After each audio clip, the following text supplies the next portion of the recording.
Trump বোমার মাঝে এবার ভারত স্টারলিংকে অনুমতি দিয়েছে ভারতে ব্যবসা করার জন্য। অবশ্য 2021 সালে আবেদন করেছিল স্টারলিংক এবং তারপরে এবার ভারত সেক্ষেত্রে অনুমতি দিয়েছে স্টারলিংকে। তবে কি বড় ধাক্কা পড়তে চলেছে মার্কিন প্রেসিডেন্টের জন্য, প্রশ্ন কিন্তু রয়েছে। যাবো বিস্তারিত, আমাদের সঙ্গে যুক্ত হয়ে গেছে প্রতিনিধি সোমনাথ মুখোপাধ্যায়। সোমনাথ, ব্যবসার জন্য এবার স্টারলিংকে ভারতের অনুমতি, কি বলবে? দেখো, ভারতের টেলিকম জগতে এক নতুন অধ্যায় শুরু হতে চলেছে, এ কথা কিন্তু বলাই বাহুল্য।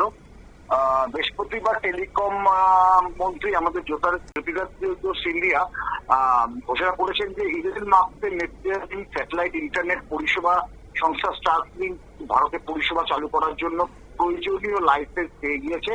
এই অনুমতির পাশাপাশি টেক্সটাক্রাম একটি কাঠামো তৈরি করেছে যা স্টারলিংক উন্নত পরিষেবা প্রদান করবে।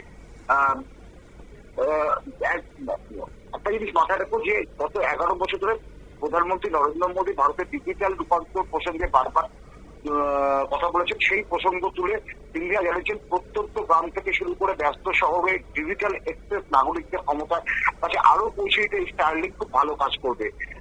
দেশের টেলিফোন সংস্থার সংখ্যা এখন হচ্ছে 120টি এবং ইন্টারনেট সংস্থা রয়েছে 286টি সংস্থা বৃদ্ধি পেয়েছে এবং ব্রডব্যান্ড ব্যবহার ক্ষেত্র বৃদ্ধি পেয়েছে। এবং এখন বর্তমানে যেখানে দাঁড়িয়েছে তাদের স্টারলিংক ব্যবসা শুরু করলে ভারতের প্রতিটি প্রান্তে আরো উন্নত পরিষেবা পাওয়া যাবে, ডিজিটাল পরিষেবা।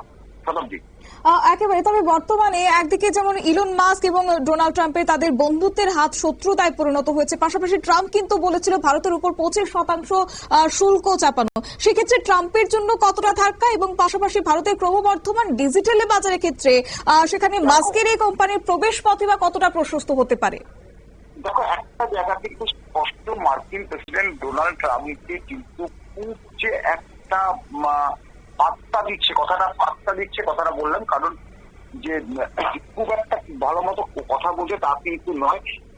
যখন ডোনাল্ড ট্রাম্প দাবি করেছিল ভারত যে অপারেশন সিন্দুর বন্ধ করতে করেছেন তিনি, তার কথায় মোদী রাজি হয়ে গেছে, সেই প্রসঙ্গ কিন্তু বারবার উড়িয়ে দিয়েছে বিজেপি। এবং এই স্টারলিংকের সঙ্গে যে চুক্তি এবং তাদেরকে লাইসেন্স দেওয়া, এই ক্ষেত্রে কিন্তু ডোনাল্ড ট্রাম্পই একটা কিন্তু বড় ধাক্কা খেলো, সেটা কিন্তু স্পষ্ট হয়েছে। ধন্যবাদ।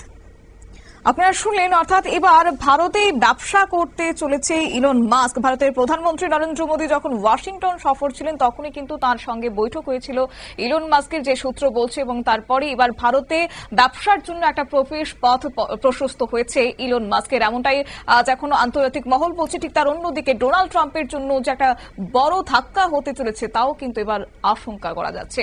নিয়ে নিচ্ছে ছোট্ট একটি বিজ্ঞাপন বিরতির, সঙ্গে থাকুন।